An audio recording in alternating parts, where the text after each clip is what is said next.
गांव और देहात में क्या दुख तकलीफ है उसको चिंता किसी को नहीं है, अभी तक कोई नहीं हुआ है। इसीलिए समस्या जटिल होते जा रहा है कि व्यवसाय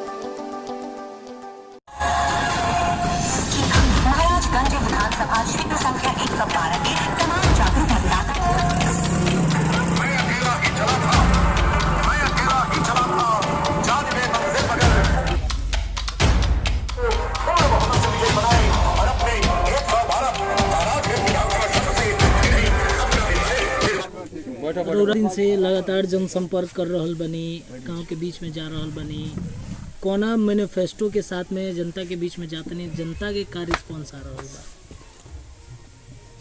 सबसे पहले धन्यवाद आप लोगों को दे रहे हैं।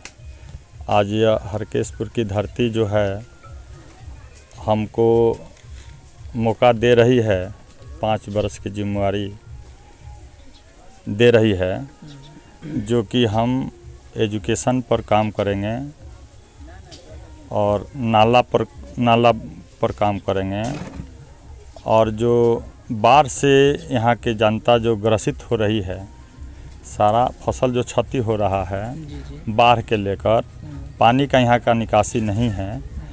इस पर हमारा पहला प्राथमिकता रहेगा कि मैं यह काम विधानसभा में जिस दिन शपथ ग्रहण करूँगा यह काम मैं पूरा करूँगा।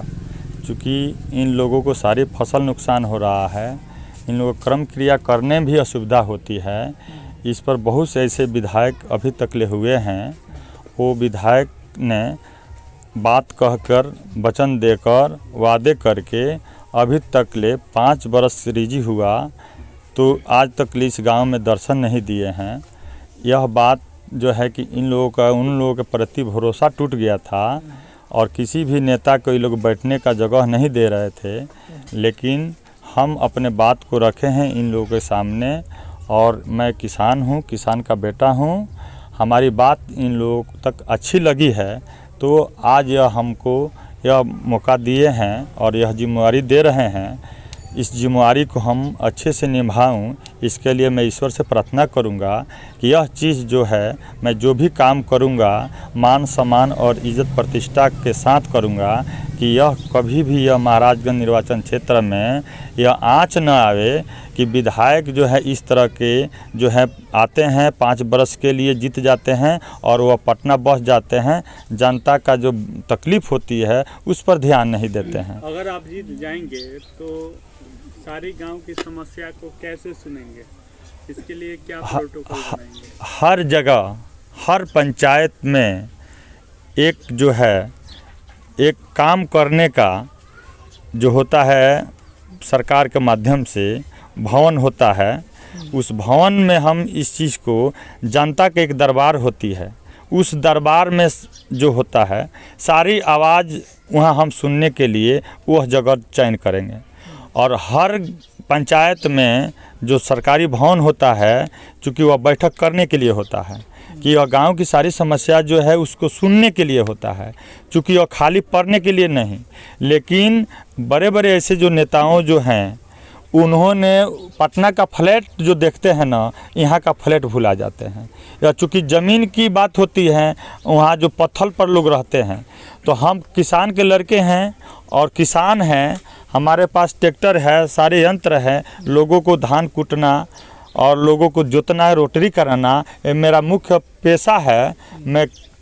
हमारा देश जो है कृषि पर निर्भर करता है, तो ये सारी समस्या है।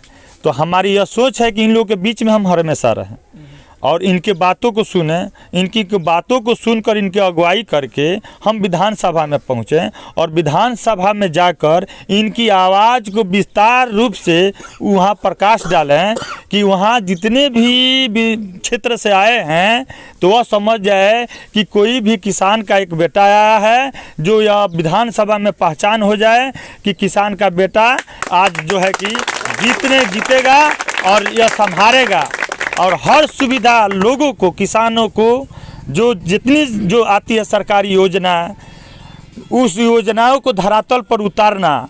हर विभाग में, हर विभाग होता है, किसान का एग्रीकल्चर विभाग होता है, जिला में होता है, पटना होता है, दिल्ली होता है, अगर कोई नहीं सुनता है तो हम लोग अनशन पर बैठेंगे और उस काम को लिए हर 24 घंटा में हमारा प्रयास रहेगा कि हम उतारेंगे, क्योंकि वो काम हमको करना है। तो जनता को इस चीज़ को मालूम हो जाए कि नहीं, हम 24 घंटा में करेंगे। जो 24 महीने का होता है हम 24 घंटा में करेंगे।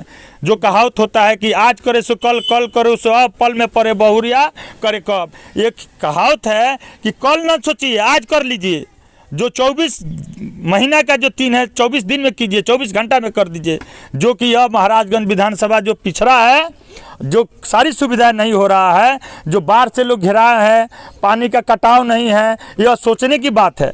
यह इंजीनियर कहाँ है, यहाँ का वैज्ञानिक कहाँ है, इस पर विचार करना चाहिए कि जो पानी होती है तो इसका निकास कहाँ होगा। पानी जो सर, आप पिछड़ने की बात कर रहे हैं महाराजगंज की, तो आपके अनुसार क्यों पिछड़ा हुआ है महाराजगंज? चूँकि नेता विधायक आते हैं 5 साल में वादे करके चले जाते हैं, तो पिछड़ने का कारण क्या है? अभी तक जो है, जो भी नेता हुए हैं हवाई वाले हुए हैं। हमारे किसान जो है ना, धरातल पर कोई नहीं हुआ है। आज तक कोई बता दे हरकिसपुर गांव में जो है किसान का लड़का हुआ है जो किसानों का दुख समझे, मजदूरों का दुख समझे? नहीं हुआ है। जो वो लोग हुआ है जो फ्लैट का चिंता है, बिहार में पटना हम रहे उसकी चिंता है। गाँव साई को तंग है, उसको सारी व्यवस्थाई का सामान नहीं है, उद्योग धंधा नहीं है। उसको उद्योग धंधा रहेगा तो सारा चीज़ का उत्पादन होगा, तो हर चीज़ का हर समय लोगों तक पहुँचेगा। सर, आप बात गाँव और देहात में क्या दुख तकलीफ है उसको चिंता किसी को नहीं है। अभी तक कोई नहीं हुआ है, इसीलिए समस्या जटिल होते जा रहा है कि पार्टी तो गरीब की पार्टी है, किसान की पार्टी है। और यह तो सारी जवाबदेही इस क्षेत्र के विधायक की होती है, क्योंकि विधायक का ऑलरेडी सरकार जो बजट देती है तो वह विधायक जो होते हैं अगर काम नहीं करेंगे तो मार्च के बाद पैसा रिटर्न हो जाता है। वो उसकी काम है, काम करेंगे तो विकास होगा, नहीं करेंगे तो पैसा रिटर्न चल जाता है। वो पैसा तो कोई खा नहीं सकता है। लेकिन यही होता है कि ये काम लोग रिटर्न कर देता है, खर्च नहीं करता है। क्योंकि इसलिए सरकार जो है सारी सुविधा जो बजट में देती है तो विधायक के पास आता है, और विधायक का जिम्मेवारी है अपने क्षेत्र का विकास करना। उस काम में कहाँ से होगा, कैसे होगा, कौन इंजीनियर करेगा, कौन वैज्ञानिक किस समस्या को करेगा, इसके लिए हर आदमी बनाया गया है समाज में। ये विधायक का काम है। विधायक का काम है नेतृत्व करना, लोगों को प्रशासन के बीडीओ से, सीओ से इनके बात वहाँ तक ले लड़ना, क्यों उसके लिए आता है। लेकिन जो कमीशन लेकर विधायक कमीशन ले लेते हैं वो अपने बात को नहीं रख पाते हैं। लेकिन हम तो कमीशन की बात नहीं है, गरीबों की जो आवाज़ है, जो हम लोग ये लोग दिल से मन से हमको ये जिताने के काम कर रहे हैं, आज हमारे प्रति विश्वास लगाए हैं। ये अब सभी विधायक जितने लोग आएंगे सबको ये लोग खदेड़ रहे हैं। जो हवाई हैं उनको खदेड़ रहे हैं, बैठने नहीं दे रहे हैं, बात सुन नहीं रहे हैं, उनको बगावत कर रहे हैं। लेकिन हम रिक्वेस्ट किए हैं, आज तक हमने कोई बात इनके प्रति झूठा नहीं वादा किया है। अभी तक 40 वर्ष हम लोगों को सेवा करते आ रहे हैं। जोतनी करना, आपको रोटरी जोतवाना, धान कूटना, ये सारी काम हमारे 40 वर्षों से हम लगातार करते आ रहे हैं लोगों के बीच में। इस बार आपकी लड़ाई किस पार्टी से, किस नेता से है? हमारी पार्टी, ये जो जनता की जो लड़ाई है, और जनता की लड़ाई किसी नेता से नहीं है। यह अगर जनता अगर यह पूर्ण रूप से हमारे समर्थन कर देगी तो लड़ाई में कोई कैंडिडेट मेरे साथ नहीं है। जाते जाते आप क्या कहेंगे महाराजगंज के जनता से?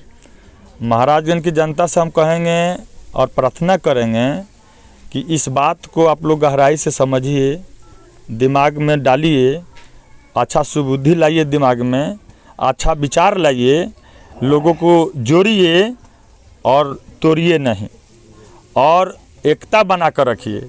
एकता अगर बनाइएगा तो आपका काम होगा, और अखंडता रह कर बनाइएगा तो आपका काम नहीं होगा। तो यही संदेश हमारा लोगों के प्रति है कि आप लोग शांति बनाएं, एकता बनाएं, संगठन बनाएं और अपने अधिकार को एक बेर आवाज़ उठाकर मांगिए, तो देखिए आवाज़ काम आपका मिलता है कि नहीं। जब तक ले ऐसा नहीं करेंगे तब तक ले आप जैसे हैं वैसे ही रहेंगे, कोई नहीं सुनेगा, अपना काम सिद्ध करके और अपना हवाई जहाज़ से उड़ेगा और कोई आपको सुनेगा नहीं। ऐसे हमनी के कितना नेता अइनी आ गइनी, केहू से हमनी के कोनो समस्या के समाधान ना मिलल। यहाँ के हमनी के सुरेंद्र भैया जौन संभावना पार्टी से बनी, यहाँ के विश्वास दिलैले बनी आ ए पर हमनी के खारा उतरे सन। यही खातिर हमनी के सबसे बड़का सौभाग्य एक बारी तो गांव के माहौल रही है कि यहाँ के आई बनी बढ़िया विचारधारा रखा तनी ब्लॉक के बारे में, शिक्षा के बारे में, भ्रष्टाचार के बारे में।